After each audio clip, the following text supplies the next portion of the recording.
I'm kind of conditioned to, like, you know, wipe myself off and, you know, there's nothing wrong, everything's fine, you know, typical raised in an Irish household. Your leg could be hanging off and you're like, no, I'm fine, I'm grand, I don't need to go to the doctor. But my left hand was actually really badly injured. I had a broken finger, but a lot of the other fingers and joints were damaged.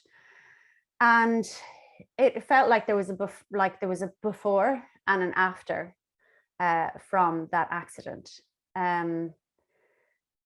So as a result of that, it was from August till December that I really wasn't using my left hand at all on medical guidance.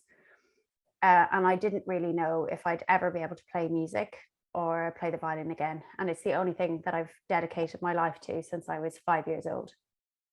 And for me, music is a way of understanding my place in the world, feelings that I can't completely articulate to myself, whether that's healthy or unhealthy. I'm sure there's an unhealthy part of that as well.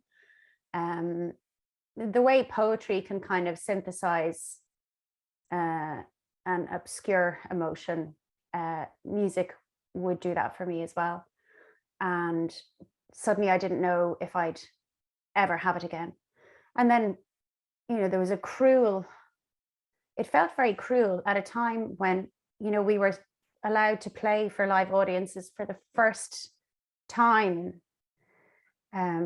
for, you know, a year and a half in September 2021. And literally a week or two before that, you know, this event happened, and I didn't know if that would ever be a possibility for me again, to sit in an orchestra and become a part of sound, you know. And, you know, my orchestra were the first orchestra to play for live audiences again, in the Irish Chamber Orchestra in the National Concert Hall. And I went to the concert, and it was, I mean, I could hardly breathe. Like it was so moving, but also so incredibly upsetting to not know whether I could ever be there and do that again.